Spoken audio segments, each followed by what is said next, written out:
கார்ப்பரேட்டுகள் பின்னிய வலை ஜெய்சா ஐசிசி தலைவரான பின்னணி பற்றி நம்ம பார்க்கலாம்.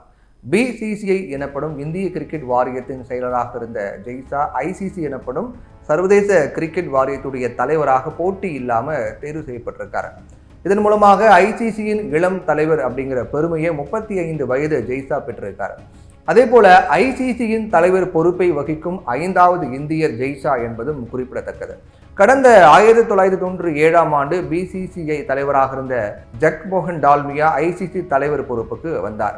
தொடர்ந்து 3 ஆண்டுகள் பொறுப்பில் இருந்த அவர் வங்கதேச அணிக்கு ஸ்டேட் அங்கீகாரம் கொடுத்ததில் முக்கிய பங்கு வகித்தார். அது மட்டும் இல்லாமல் கிரிக்கெட் வீரராக இல்லாமல் ஐசிசி தலைவராக அமர்ந்த முதல் நபர் ஜக்மோகன் டால்மியா தான்.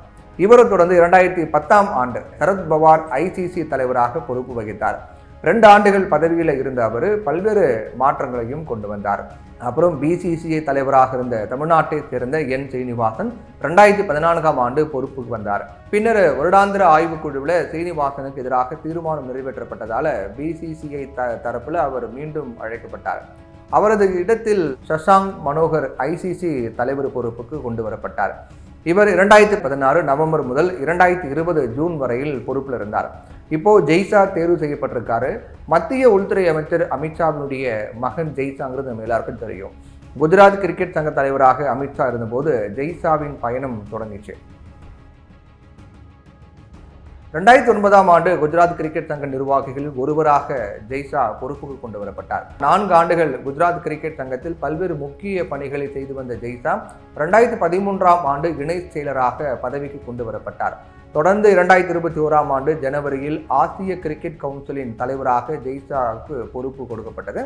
அப்புறம் 2022ஆம் ஆண்டு மீண்டும் பிசிசிஐ செயலாளராக தொடர்ந்து பொறுப்பு வகித்தார் ஜெய்சா.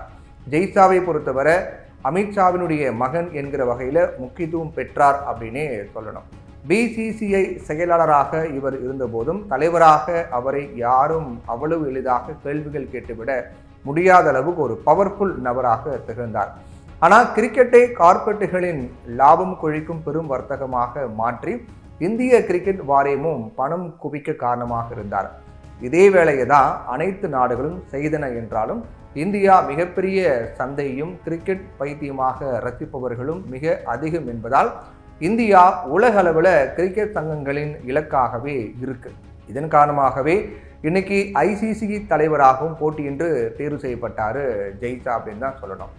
இந்த நிலையில் ஜெய்சாவினுடைய தேர்வால் பாகிஸ்தான் கிரிக்கெட் வாரியம் கடும் அதிர்ச்சி அடைந்திருக்காங்க. பாகிஸ்தானில் கிரிக்கெட் தொடர் நடந்தால் இந்தியாவில் கிரிக்கெட் தொடர் நடந்தால் பாகிஸ்தானும் போக மாட்டோம் அப்படின்னு அடிக்கடி சொல்லிட்டு வந்தாங்க. வரும் 2025ஆம் ஆண்டு சாம்பியன் கோப்பை தொடரில் பாகிஸ்தான் நடக்குது. இதில் இந்தியா தாங்கள் பாகிஸ்தானுக்கு போக மாட்டோம் அப்படின்னும் வேறு நாட்டில் தங்களுக்கான போட்டிகளை நடத்தணும் அப்படின்னும் சொல்லிட்டு வராங்க. இதுக்கு பாகிஸ்தான் ஒப்புதல் வழங்கல. மேலும் இந்தியாவுக்கு குடைச்சல் கொடுக்கும் விதமாக ஐபிஎல் போட்டிகளை நடத்தும் அதே கால நேரத்தில் பாகிஸ்தான் பிரீமியர் லீக் தொடரும் நடத்தப்படுது. இந்நிலையில பிசிசிஐயும் தற்போது மறைமுகமாக ஜெய்சா தான் கட்டுப்பாட்டில் வச்சிருக்கார். இதனால முடிவு எடுக்கும் அனைத்து பவரும் ஜெய்சா கையில தான் இருக்கு. இதை வைத்துக்கொண்டு பாகிஸ்தானின் இந்தியா விளையாட தேவையில்லை என்ற முடிவை ஜெய்சா எடுப்பார். இதன் காரணமாக சாம்பியன் கோப்பை தொடர் மூலமாக பாகிஸ்தானுக்கு கிடைக்க வேண்டிய வருமானம் கிடைக்காம போயிடும். அது மட்டும் இல்லாமல் இனி பெரிய தொடர்கள் பாகிஸ்தானில் நடத்த அந்த நாட்டு கிரிக்கெட் வாரியம் சொன்னால் இதை ஜெய்சா உடனடியாக தடுத்துருவார். மேலும் பாகிஸ்தானுக்கு கிடைக்க வேண்டிய நிதியும் ஏதேனும் காரணம் சொல்லி அதை தடுக்கும் முயற்சியில் ஜெய்சா ஈடுபடுவார்.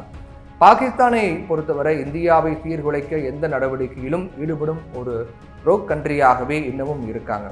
சமீபத்தில் அமர்நாத் சென்ற யாத்ரீகர்கள் மீது தாக்குதல் நடத்தி குழந்தைகள் உள்ளிட்ட 9 பேரை கொலை பண்ணாங்க பாகிஸ்தான் ஆதரவு தீவிரவாதிகள்.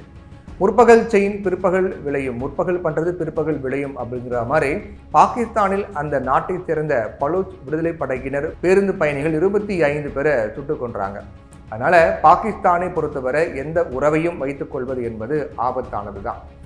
இந்த ஒரு ஆறுதலை தவிர ஜெய்சா ஐசிசி தலைவரானால் கார்ப்பரேட்டுகளுக்கு தான் பெரிய ஆதாயம் என்பதே உண்மை.